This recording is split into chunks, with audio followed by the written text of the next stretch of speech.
Okay, प्रभु यीशु मसीह के मधुर नाम में आप सभी को प्रेमी सलाम। परमेश्वर का धन्यवाद हो। Praise the Lord. आपका भी धन्यवाद करते हैं और अलग अलग प्रकार के जितने भी लोग हमारे YouTube चैनल के अंदर जुड़ रहे हैं, प्रभु आप सबको सलामत रखे। परमेश्वर की दया और परमेश्वर की कृपा आप सबके साथ बनी रहे हमेशा के लिए। आज मैं आपको बताना चाहता हूं, परमेश्वर के अनुग्रह में और उसकी बातों में जड़ पकड़ना चाहिए। जैसे कि झाड़ अगर बढ़ता है, उसको जड़ भी मजबूत होना चाहिए। अगर डालियां अगर मजबूत करना है और फलवंत करना है झाड़ को, तो क्या करना चाहिए? उसे खुराक मिलना चाहिए और उसे अच्छा खाद भी डालना चाहिए और मजबूती के लिए उसे टेका भी देना चाहिए। जब तक वो अपने जड़ के भरोसे खड़ा नहीं हो जाए, तब तक उसे सहारे की आवश्यकता होती है। उसी प्रकार से संसार भर में जब तक विश्वासी भाई बहन अपने पैरों के बल नहीं चल पाता है, तब तक उसको सहारा देना चाहिए, उसको उत्साहित करना चाहिए, उसको मदद करना चाहिए, उसको आगे की ओर बढ़ाते चले जाना चाहिए। हमारे देश विदेश के तमाम भाइयों बहनों को हम धन्यवाद देना चाहते हैं कि हमें वो लगातार हिम्मत देते चले जा रहे हैं। हम अपने पैरों के बल खड़े तो हो गए हैं, लेकिन आप सभी का साथ लेकर हम आगे की ओर बढ़ना चाहते हैं। हम अकेले आगे बढ़ना नहीं चाहते हैं। हम साथ चले, परिवार भी अच्छा लगता है। मेरे तमाम भाइयों बहनों, कोई पिकनिक जाता है या फिर कोई प्रवास जाता है, तो वो परिवार के साथ या फिर अपने दोस्त यारों के साथ जब जाते हैं पिकनिक, तो बड़ा मजा आता है खेलने में, खाने में, है ना। और कुछ फोटो सेल्फीज, कुछ नई नई बातें होती ही और नया वातावरण को देखते हुए आगे की ओर बढ़ते चले जाते हैं और मन को सांत्वना, खुशी और शांति भी मिलती है कुछ झाड़ों और जीव जानवरों को देखते हुए। क्योंकि जिस परमेश्वर ने सारी चीजों को बनाया है, उस परमेश्वर को अगर हम जानते और मानते तो कितनी बड़ी खुशी मिलती। आइए हम कुछ वचनों के द्वारा बातचीत करेंगे। बीते हुए दिनों में भी हमने कुछ सलाह लोगों को प्रदान किया था, लेकिन उस सलाह को लोगों ने अपने जीवन में आशीष का कारण नहीं समझा, बल्कि हानि का कारण और क्या बोलना चाहिए, गुमराह करें जैसा उनको लगा। इसके कारण कुछ लोग भागते चले गए। मैं आपको बताना चाहता हूं, कोई भी विरोधी आपके साथ विरोध करता है, उसे प्यार और मोहब्बत के साथ पहले बातचीत कीजिएगा। प्यार और मोहब्बत के साथ समझ जाए तो अच्छी बात है, फिर उसे वचन के द्वारा बातचीत कीजिएगा। अगर आपके पास डांटने के लिए कुछ व्यवस्था है, तो जरूर उसे डांट भी सकते हैं, बल्कि अशुद्ध शब्दों के साथ नहीं, बल्कि प्यार के साथ उसे समझाइए। अगर जोर से समझाते तो वो भी अच्छी बात है, धीरे से समझाते वो भी अच्छी बात है, लेकिन आपके अंदर उसके प्रति प्यार और मोहब्बत होना चाहिए। बीते हुए दिनों में हमने ज्योति शर्मा का विरोध किया था, जिन्होंने मसीह लोगों को काफी परेशान किया था और उनको बेघर किया था और चर्च तोड़े थे, लोगों के दान उसने लूटे थे और लोगों को बेदखल किया, घरों से, गांवों से, और परेशान किया था। उनका हमने सामना किया था। अभी ज्योति शर्मा का इतना खास वीडियो नजर नहीं आ रहा है। मैं धन्यवाद देता हूं उस ज्योति शर्मा को कि प्रभु ने आपको खड़ा किया और आपने विरोध किया। प्रभु आपको आशीषित करें, आगे की ओर आप बढ़ते चले जाइए प्रभु में, और प्रभु आपको सलामत रखे। यही हमारी दुआएं हैं। हमने आपको डांटा आपके भले के लिए और आपने विरोध किया लोगों के भले के लिए। प्रभु आपको आशीषित करे, आगे की ओर बढ़िए। ओके, हम अगले वचन में जाएंगे। यूहन्ना रचित सुसमाचार उसका 15 अध्याय उसका 1 वचन में आगे की ओर देखते चले जाएंगे। यहाँ पर कहने वाली बात यह है कि सच्ची दाखलता मैं हूं और मेरा पिता किसान। यीशु मसीह का कहना यह है। तो सच्ची दाखलता मतलब मजबूती यीशु है। चाहे वह अंगूर का बेल हो गया या फिर कोई झाड़ का एक ऊंचा झाड़ हो गया, है ना। तो मैं आपको कहना चाहता हूं कि यीशु मसीह के साथ अगर आप जुड़े हैं, पहले आपको उदाहरण देना चाहता हूं। झाड़ के साथ अगर डालियां जुड़ी है और वह नहीं फल पाती, उसे काट देना चाहिए, यहाँ लिखा है। और जो डालियां फलती है उसे छांटना चाहिए, मतलब गंदगी उससे दूर करना चाहिए, और जो अच्छाई है उसे आगे की ओर लेकर जाना चाहिए। आपको यह भी बताना चाहता हूं, इंसान आज यीशु मसीह के अंदर जुड़े हुए हैं।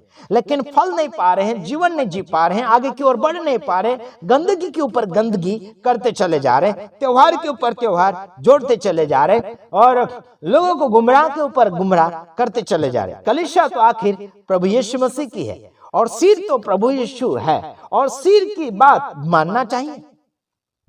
मेरे भाइयों बहनों, क्या प्रभु यीशु मसीह की कभी बातें मानी या जानी या जानने के लिए कोशिश किया? बिल्कुल कोशिश नहीं किया। लोगों ने अपनी मर्जी से सब कुछ तारीखें नक्की की, अपनी मर्जी से प्रोग्राम नक्की किया, अपनी मर्जी से कुछ किया। यह सब गुमराह करने वाले लोग होते हैं और गुमराह हो रहे हैं, अंधे हैं और दूसरों को भी अंधा बना रहे हैं, क्योंकि बड़ा अंधा छोटे अंधे को खड्डे में ही गिराएगा। आपको बताना चाहता हूं, अगले वचन में लिखा, जो डाली मुझ में है और नहीं फलती उसे वह काट डालता है। ऐसे कहने में आता है, जो डाली मुझ में है और नहीं फलती उसे वह काट डालता है, यानी परमेश्वर काटता है। प्रभु यीशु मसीह में है लेकिन नहीं फलते, उसे वह काटता है। एक्सक्यूज मी, अगला ध्यान दीजिएगा। हाँ, आगे देखिए, उसे वह काट डालता है और जो फलती है उसे वह छांटता है ताकि और फले। जो डाली फलती है उसे छांटता है ताकि और फले और फले और फले। पहले तो फल चुकी लेकिन और फले। आपको यह बताना चाहता हूं कि जो डाली झाड़ में है वह फलती है, नहीं है वो नहीं फलती। मतलब यीशु मसीह में जो व्यक्ति है वह फलता है, फल लाता है। कैसा? कमजोर नहीं, त्योहारों वाला नहीं, मजबूत विश्वासी चाहिए, मजबूत फल चाहिए, टिकने वाला चाहिए, सालों साल टिकने वाला चाहिए। 1 साल 2 साल वाला नहीं, सालों साल टिकने वाला व्यक्ति चाहिए। विश्वास में सालों साल बढ़ने वाला व्यक्ति चाहिए प्रभु में। मेरे तमाम भाइयों बहनों, आपको क्या लगता है, क्या समझते हैं? हमें पता नहीं, बल्कि हम इतना जानते हैं कि आपको मजबूत करना चाहते हैं। आपका जेब मजबूत करने का मत सोचो, आपका प्रोग्राम मजबूत करने का मत सोचो। हेलो, आपका बैंक बैलेंस मजबूत करने का मत सोचो, आपका जीवन का इतिहास बढ़ाने के लिए मत सोचो। प्रभु यीशु के नाम में जीवन को मजबूत बनाना सीखो। प्रभु यीशु मसीह के नाम में आप उसके फॉलोअर बनना सीखो। लोगों के फॉलोअर मत बनो, प्रभु यीशु मसीह के फॉलोअर बनो। मेरे तमाम भाइयों बहनों, प्रभु आप सबको सलामत रखना चाहता है, लेकिन आप सलामत रहना नहीं चाहते। वचन को अपने हृदय में रखें, प्रभु को अपने हृदय में रखें और आगे की ओर बढ़े। प्रभु आप सबको सलामत रखेगा, यही दुआ है हमारी। आपको क्या लगता है, आप ये सारे रीति रिवाजें करते हुए अपने जीवन को स्वर्ग तक पहुंचा पाओगे? नाच कूद कर, डांस करके स्वर्ग में पहुंचा पाओगे जीवन को? बिल्कुल नहीं। परमेश्वर खुश होता है कि आपकी आराधना से। तुम्हारे धर्म के काम प्रभु परमेश्वर के सामने मेले चितड़ों के समान है, फटे हुए कपड़ों के समान है। इज्जतदार बनना है तो ईमानदारी की सेवकाई अपने जीवन से आगे की ओर बढ़ाइए। प्रभु में आगे बढ़िए, प्रभु में अपना खर्चा कीजिए, आत्मा को परखते हुए आगे की ओर बढ़िए। खुद की आत्मा को परखिए और दूसरे को भी परखिए। ऐसे में आपकी बहादुरी और मजबूती होगी।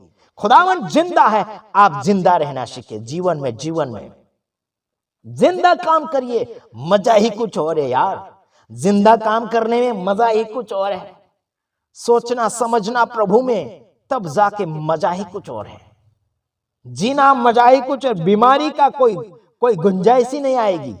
जब यीशु में जीते हैं बीमारी का कोई ठिकाना नहीं। बाय चांस कभी आ गया मौसम के कारण तो वो अलग बात है, लेकिन आप मुझे देखिए, कभी मैं बीमार होते हुए आपको नजर आया? बिल्कुल नहीं।